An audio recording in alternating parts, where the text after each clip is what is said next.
नमस्कार दोस्तों, आज हम प्राचीन भारत के इतिहास में पढ़ेंगे जैन धर्म के इतिहास की पूरी जानकारी। इसमें देखेंगे जैन धर्म की स्थापना किसने किया था और कैसे हुआ था, इसके कौन कौन से धर्मगुरु हुए थे, सारे चीज हम डिस्कस करेंगे। तो सबसे पहले क्या होता है कि उत्तर वैदिक काल में जैसे ही लोग सभ्यता काफी डेवलप होता है, प्रगतिशील होता है, लोगों की आमदनी बढ़ती है, इससे क्या होता है कि उस टाइम में धर्मों का भी स्वरूप चेंज होता है, धर्मों में भी बदलाव आते हैं, कई सारे धार्मिक आवंडर बढ़ जाते हैं। इससे क्या होता है कि कई विद्वानों में मतभेद होना शुरू हो जाता है धर्मों के लेके। इससे क्या कारण यह हुआ कि उस समय कई सारे धर्मों का जो है उद्गम हुआ, कई सारे धर्म अस्तित्व में आए, उसमें से एक जैन धर्म भी है। जैन का क्या मतलब होता है? जैन जिस धातु के शब्द से बना है उसका मतलब होता है जीतना, अर्थात जिसने अपनी इंद्रियों को जीत लिया वो जैन कहलाता है। और इसके संस्थापक कौन थे? जैन धर्मों के इतिहास में जैन धर्म बौद्ध धर्म से काफी पुराना है, इसका उदय वैदिक काल में ही हो गया था। जैन धर्म के जो गुरु होते हैं उनको तीर्थंकर कहते हैं। यह पूछा जाता है कई बार क्वेश्चन में कि जैन धर्म के गुरुओं को क्या कहते हैं, तो तीर्थंकर कहते हैं। जैन धर्म में अभी तक कुल कितने तीर्थंकर हुए हैं? और ऋषभ देव पहले तीर्थंकर थे और यही जो है जैन धर्म के संस्थापक भी हैं। इनका उल्लेख ऋग्वेद में भी मिलता है, ऋषभ देव का। और 23वें तीर्थंकर पारसनाथ थे। पारसनाथ के जो अनुयायी होते हैं उसको निर्ग्रंथ कहते हैं। तो यह भी इंपॉर्टेंट है, पारसनाथ के अनुयायी को क्या कहते हैं, तो निर्ग्रंथ कहते हैं। तो अब ऋषभ देव के बारे में थोड़ा सा, ऋषभ देव को आदिनाथ के नाम से भी जाना जाता है, आदिनाथ भी कहा जाता है। दुनिया के सबसे प्राचीन धर्म जैन धर्म के श्रमणों का धर्म कहा जाता है। जैन धर्म के संस्थापक जैसे जानते ही हैं कि ऋषभ देव को माना जाता है और जैन धर्म के पहले तीर्थंकर भी वही है जो कि भारत के चक्रवर्ती सम्राट भरत के पिता भी है ये। उसके बाद जैन धर्म के कई सारे तीर्थंकर हुए हैं जिसमें कि हमें जानना है 2-3 तीर्थंकर जो है, पहले जो ऋषभ देव, दूसरा जो 23वां तीर्थंकर है पारसनाथ, और 24वें तीर्थंकर जो है भगवान महावीर के बारे में। तो 23वें तीर्थंकर जो है पारसनाथ, पारसनाथ के बारे में थोड़ा बहुत क्वेश्चन आता है। पारसनाथ बनारस के राजा अश्वसेन के पुत्र थे। ये पूछ देता है कि पारसनाथ के पिता का क्या नाम है, तो अश्वसेन, ये बनारस के राजा थे। इनके माता का नाम वामा देवी तथा उनकी पत्नी का नाम प्रभावती मिलता है। ज्ञान प्राप्ति के लिए इन्होंने गृह त्याग किया पारसनाथ पहाड़ी पे, जो कि झारखंड बिहार में है। इनका निर्माण स्थल वहीं पे है। पारसनाथ एक अन्य नाम पुरुषादिनियम भी मिलता है इनका नाम। जैकोबी के अनुसार सर्वप्रथम पारसनाथ ने अपने अनुयायियों को आचार संहिता की। पारसनाथ ने 4 महाव्रत का प्रतिपादन किया है। इन्होंने जैन धर्म में जो 5 महाव्रत बताया है, जैसे 4 महाव्रत बताया है जिसको आचार संहिता कहते हैं। आचार संहिता या 4 महाव्रतों के नाम से भी जाना जाता है। ये क्या है? अमृषा यानी झूठ नहीं बोलना। दूसरा क्या है? अहिंसा, हिंसा नहीं करना। आस्ते मतलब चोरी नहीं करना। अपरिग्रह यानी संपत्ति का संग्रह नहीं करना। इन 4 महाव्रतों को चतुर्याम भी कहा जाता है। चतुर्याम बाद में क्या होता है, 4 तो उन्होंने दिए चतुर्याम, उसमें बाद में जो है महावीर स्वामी ब्रह्मचर्य जोड़ देते हैं, जो कि 5 आचार संहिता हो जाता है। और ये जैन के जो धर्म के जो लोग होते हैं इनको पालन करना आवश्यक हो जाता है, जैन के अनुयायियों को। उसके बाद जैन धर्म के जो 23वें तीर्थंकर पारसनाथ, ये काशी के इक्ष्वाकु वंशीय राजा थे। ये कौन से वंश अगर पूछ देता है कभी कभार कि कौन से वंश के राजा के पुत्र थे, तो इक्ष्वाकु वंशीय राजा के अग्रसेन के पुत्र थे। अब ये कितने साल में, 30 साल के उम्र में इनको वैराग्य होता है, वैराग्य उत्पन्न होता है, जिस कारण वह गृह त्याग कर सन्यासी हो गए। पारसनाथ के द्वारा दी गई शिक्षा, जैसे कि आप 4 उन्होंने महाव्रत बताए हैं। उसके बाद आता है वर्धमान महावीर। वर्धमान महावीर करीब 2500 साल पुरानी बात है, ईसा से 599 ईसा पूर्व। पहले वैशाली गणतंत्र के क्षेत्रीय कुंडलपुर में पिता सिद्धार्थ और माता त्रिशला के यहाँ तीसरी संतान के रूप में ये पैदा हुए थे। चैत शुक्ल 13 को वर्धमान का जन्म हुआ था। चैत के 13 को 599 ईसा पूर्व में कुंडलपुर में हुआ था। पिता का नाम सिद्धार्थ और माता का नाम त्रिशला। तो ये क्वेश्चन पूछा जाता है, इनका जन्म कहां पे हुआ था? तो कुंडलपुर में। कौन से ईस्वी में? 599 ईसा पूर्व। उसके बाद पिता और माता का नाम सिद्धार्थ और त्रिशला। वर्धमान को लोग सज्जंस, श्रेयांश भी कहते थे और जसस, यशस्वी भी। ये गायत्री वंश के थे। गोत्र था कश्यप। वर्धमान के बड़े भाई का नाम नंदीवर्धन और बहन का नाम सुदर्शना था। तो इनका गोत्र क्या था महावीर स्वामी का? कश्यप। बड़े भाई का नाम पूछा जाता है कि नंदीवर्धन इनके बड़े भाई का नाम था और बहन का नाम सुदर्शना।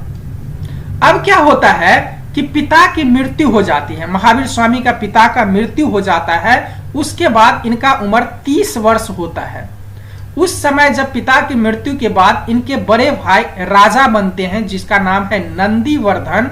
उनसे अनुमति लेकर ये निकल जाते हैं, घर को त्याग कर देते हैं और 30 वर्ष की अवस्था में तपस्या करने के लिए निकल पड़े।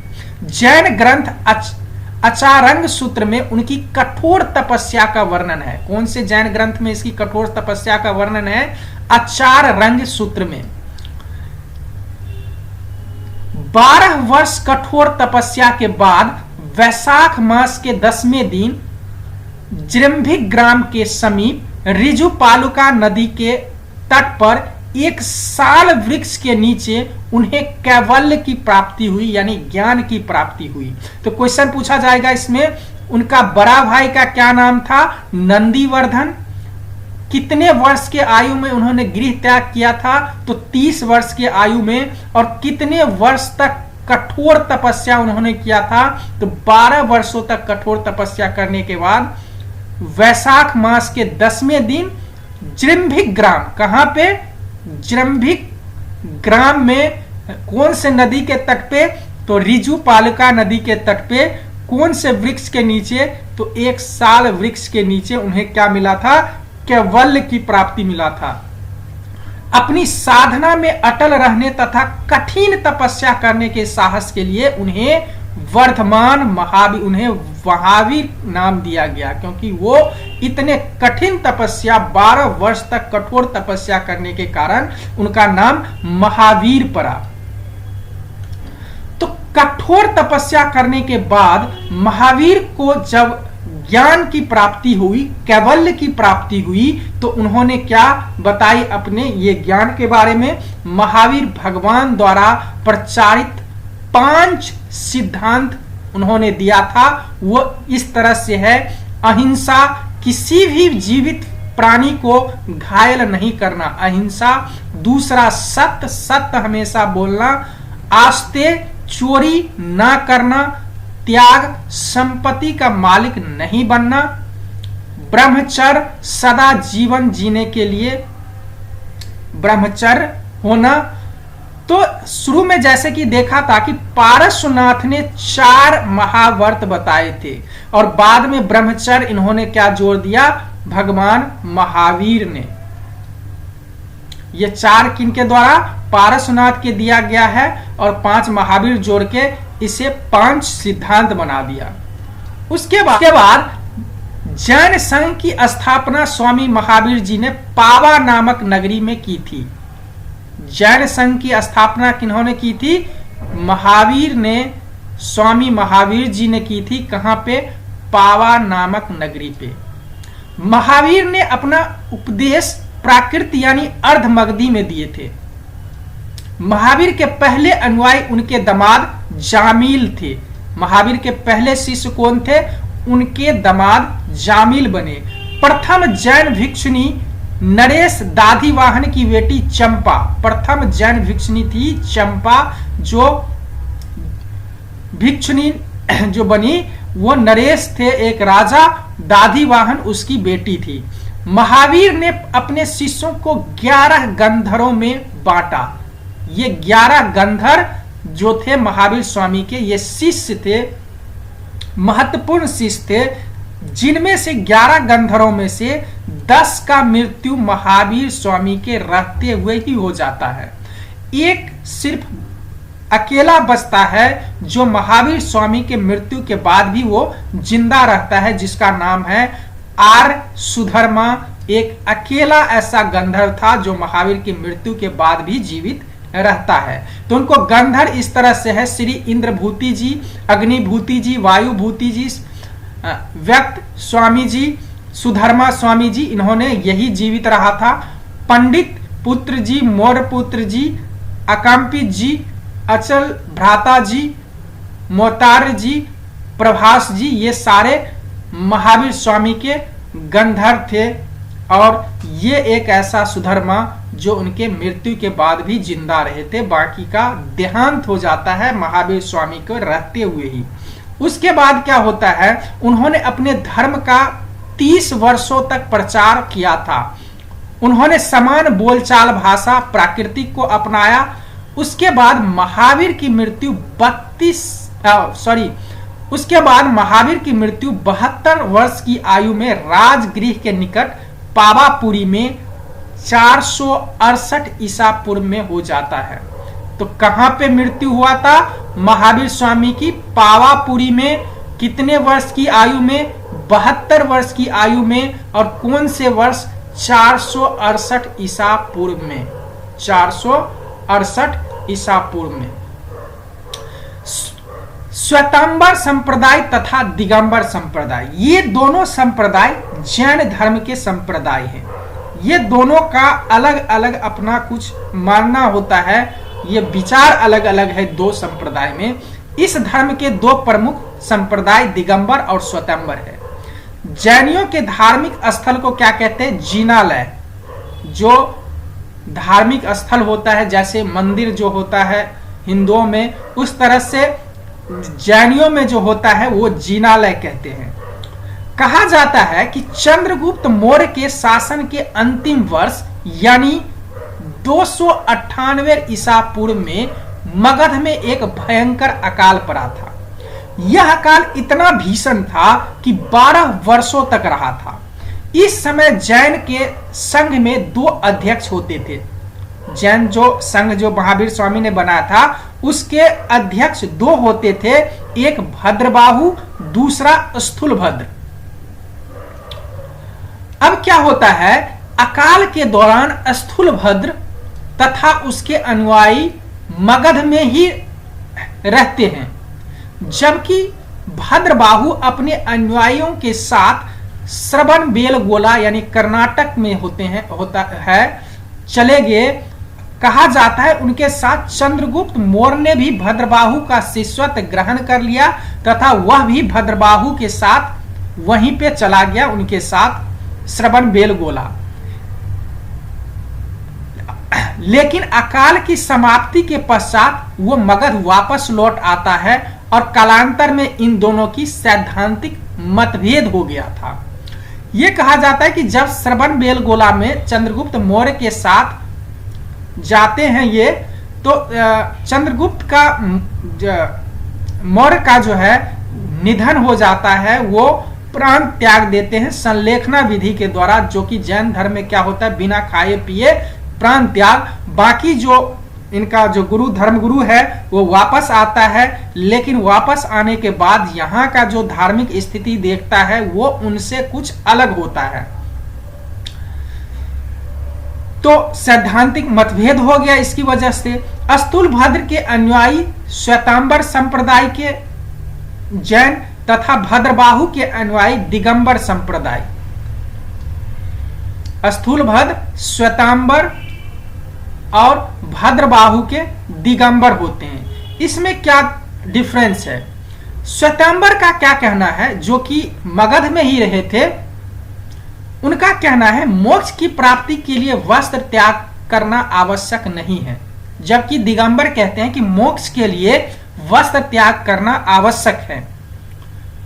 दूसरी बात, श्वेतांबर का कहना है कि इसी जीवन में स्त्रियां भी निर्वाण के अधिकारी हैं, जबकि दिगंबर कहते हैं स्त्रियों को निर्वाण संभव नहीं है। तीसरी बात, केवल ज्ञान की प्राप्ति के बाद भी लोगों को भोजन की आवश्यकता है, लेकिन दिगंबर कहते हैं कि केवली प्राप्ति के बाद भोजन की आवश्यकता नहीं है। चौथा, श्वेतांबर कहते हैं महावीर विवाहित थे, दिगंबर कहते हैं महावीर अविवाहित थे। श्वेतांबर कहते हैं 19वीं तीर्थंकर जो थी वो स्त्री थी, जबकि दिगंबर कहते 19वें तीर्थंकर पुरुष थे। तो ये उनमें डिफरेंस है और मतभेद होता है। तो जैन धर्म से कुछ पर्वतों से का भी कुछ महत्व है। इन जैन धर्मों में उनका एक चिन्ह प्रतीक माना जाता है, जैसे कैलाश पर्वत ऋषभ देव का शरीर त्याग का प्रतीक माना जाता है। सम्मेद पर्वत को पारसनाथ का शरीर त्याग का प्रतीक माना जाता है। वितुलांचल पर्वत को महावीर का प्रथम उपदेश माना जाता है। माउंट आबू पर्वत को दिलवारा जैन मंदिर का प्रतीक है। शत्रुंजय पहाड़ी ये अनेक जैन मंदिर का प्रतीक है। तो जैन धर्म के 24 तीर्थंकर हुए और उनके जो है प्रतीक चिन्ह जो है ये इस तरह से है। पहला ऋषभ देव बैल, इसमें कई सारे हैं, तो इसमें से मुख्य जो है एक ऋषभ देव बैल है। पारसनाथ का सर्प होता है, ये इंपॉर्टेंट पूछा जाता है। और महावीर स्वामी का सिंह होता है। ये 3 महत्वपूर्ण है और बाकी भी अपना अलग अलग सबका है। ये 3 जो है महत्वपूर्ण होता है जो एग्जाम में पूछे जाते हैं, पारसनाथ, महावीर और ऋषभ देव का। उसके बाद चलते हैं हम, जैन धर्म को मानने वाले राजा थे उदयन, वंद राजा, चंद्रगुप्त मौर्य, कलिंग नरेश, खारवेल, राजा अमोध वर्ष, चंदेल शासक। मौर्योत्तर युग में मथुरा जैन धर्म का प्रसिद्ध केंद्र था। मौर्योत्तर काल में जैन धर्म का प्रसिद्ध केंद्र कौन था, कहां था? मथुरा। जैन तीर्थंकरों की जीवनी हमें कहां से मिलती है? कल्प सूत्र से। कल्प सूत्र में जैन तीर्थंकरों की जीवनी दिया हुआ है। जैन तीर्थंकरों में संस्कृत का अच्छा विद्वान नयन चंद्र थे। नयन चंद्र वो संस्कृत के अच्छे विद्वान थे। मथुरा कला का संबंध जैन धर्म से है। मथुरा कला का संबंध किस धर्म से है? जैन धर्म से। जैन धर्म में ईश्वर नहीं आत्मा की मान्यता है। जैन धर्म में ईश्वर नहीं आत्मा की मान्यता है। महावीर पुनर्जन्म और कर्मवाद में विश्वास रखते थे। महावीर पुनर्जन्म और कर्मवाद में विश्वास रखते थे। जैन धर्म ने अपने आध्यात्मिक विचारों को सांख्य दर्शन से ग्रहण किया था। यह इंपॉर्टेंट है। जैन धर्म आध्यात्मिक विचारों को कहां से ग्रहण किया था? तो सांख्य दर्शन से। उसके बाद महत्वपूर्ण ग्रंथ जो इनका है नया धम्मकटा, इसमें महावीर स्वामी की शिक्षाएं संग्रहित है। कल्प सूत्र ये भद्रबाहु द्वारा रचित ग्रंथ है, बहुत इंपॉर्टेंट। ये पूछा जाता है भद्रबाहु द्वारा रचित कौन सी ग्रंथ है, तो कल्प सूत्र अभी पढ़ा था। कल्प सूत्र में जैन धर्म के जितने तीर्थंकर थे, गुरु थे, उनके जीवनी इसमें है। परिशिष्ट पर्वन प्रकृति अपभ्रंश में हेमचंद्र द्वारा रचित है। भगवती सूत्र 16 महाजन पदों एवं सभी जैन तीर्थंकरों का उल्लेख है। अनुयोग द्वार और नंदी सूत्र जैनियों का विश्वकोश है। ये सारे ग्रंथ जैन धर्म का है।